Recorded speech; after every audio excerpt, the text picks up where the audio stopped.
Yeah, it's not that big a deal. We didn't get that far into the interview, but we'll just start over because Yeah, continuity. pain. Thought I'd fucking. No, stay here.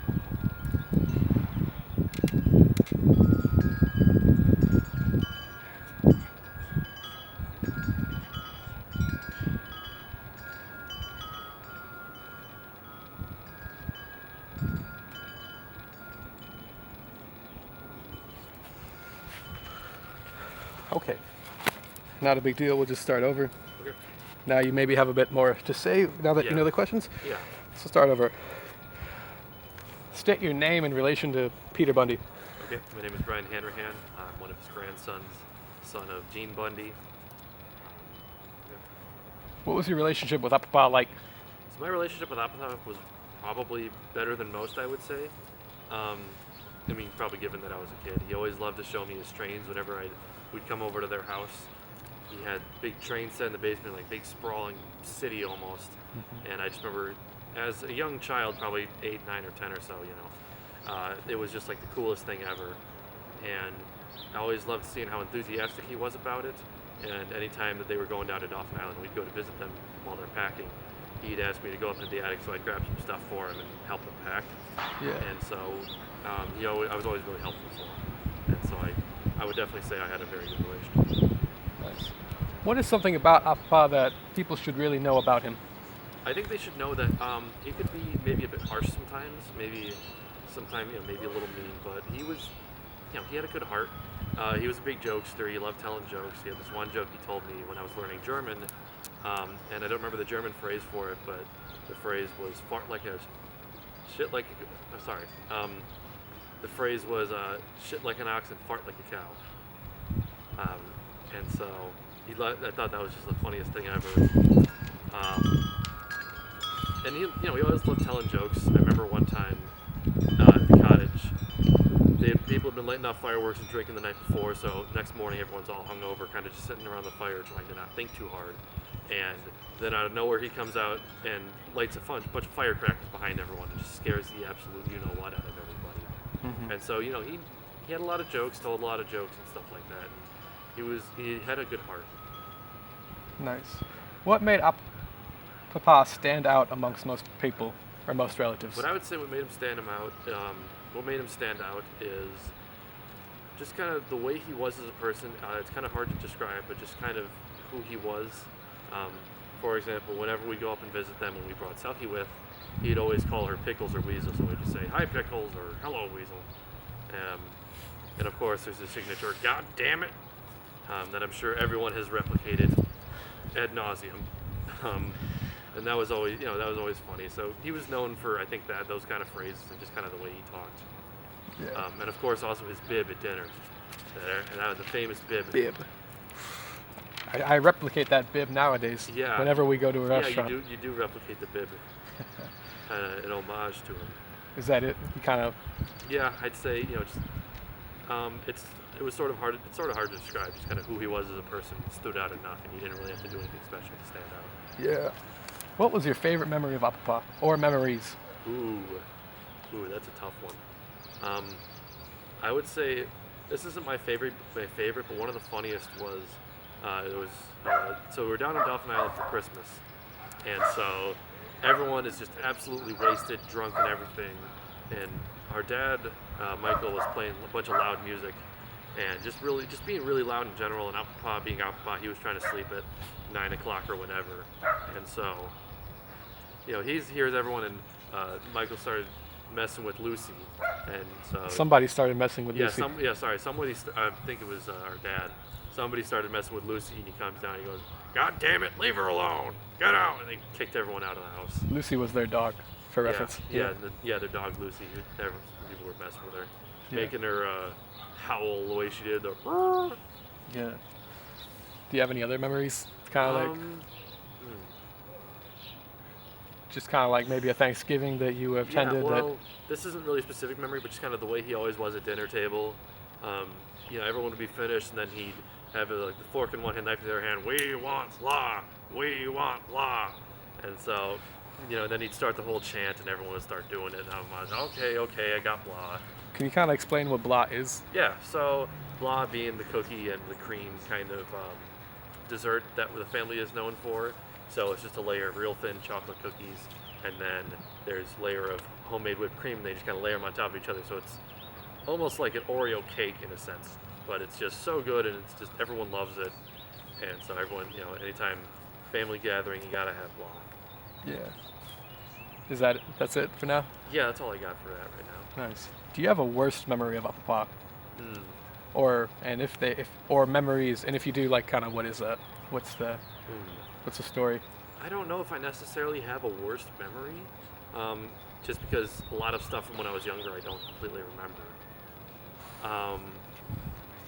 Geez, that's a tough question. We can come back to that question if you need some time to think can we about come that. back to that? Yeah, we can come back to that. So, how would you describe Apapa to someone who has never met him before and has no idea who he is? So if I was like introducing someone to him, for example. Yes, and you Okay. kind of explain like who he was. Okay. I would say he can come off as maybe a bit harsh sometimes. Yeah. Sound good? Yes, it's good. Okay. He could come out.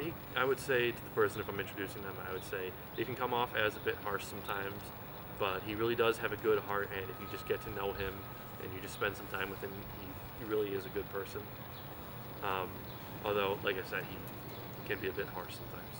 Yeah. Did he ever come off as like abrasive or kind of just like very verbal and sometimes? Yeah, I would say so. He sometimes did have a tendency to do that. I don't think he necessarily meant to be that way. It's just kind of how things came off.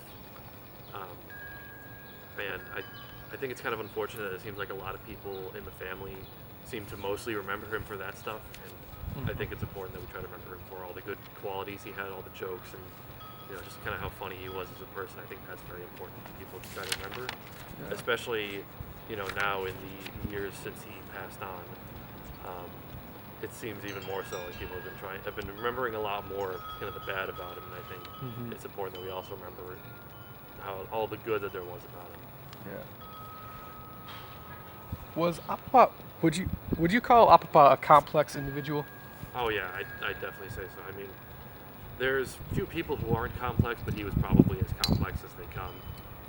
There's so many layers to him. I mean, when you live that long, there's going to be a lot of complexities with the person, interests and stuff like that, and kind of his personality as well. That's the mixture of the humor, but also sometimes a bit abrasive to an extent. So yeah, that would definitely be a way I would describe him as a very complex individual. And what made him complex? Was it just kind of like the way that he would talk to people? Was it the way that he interacted with everyone? Ooh, the way he was complex, yeah, I think so. I think it was kind of the way his voice was, a very gruff voice. Just that in itself, even if he's just talking in a normal conversation, it can sound a little bit harsh. And so that's a start to that. And then, sometimes he could also be a bit harsh in general. And then, but also he'll crack jokes and stuff like that. Yeah. So I think that all made him a very complex individual. Again. Yeah. To your knowledge, how did Apapa live his life? To your knowledge, this is kind of a... Yeah.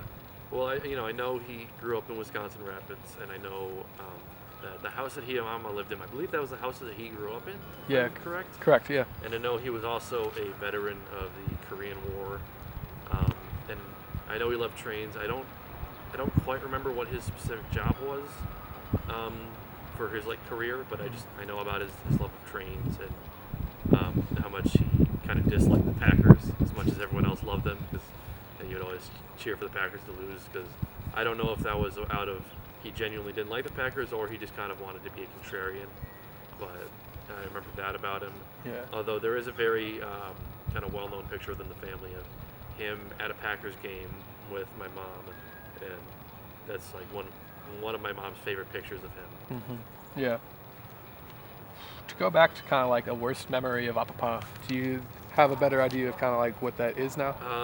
Yeah, this one's a little bit dark, but it's actually the last time that I saw Apapa. His Parkinson's was getting really bad. He could hardly walked by himself. That's interesting. And I remember, him watching him get out of the chair. You could tell that every step he would take was just absolute pain to him. Watching him kind of go up the little stair climb machine that he had. That me when I was younger, I thought, okay, it's just a fun chair to ride on. I didn't really fully comprehend how severe everything was. Yeah. And then I remember as we were leaving that day, he was kind of just lying in his bed. I think he was about to take a nap, and I went and I said goodbye to him. I gave him a hug, and I didn't want to admit it at the time, but I was very much thinking about how that was possibly the last time I would see him. Yeah. And lo and behold, it was. And then I so vividly remember the day that I woke up and found out that he had passed. I guess I'll talk about that. Yeah, you can talk about that.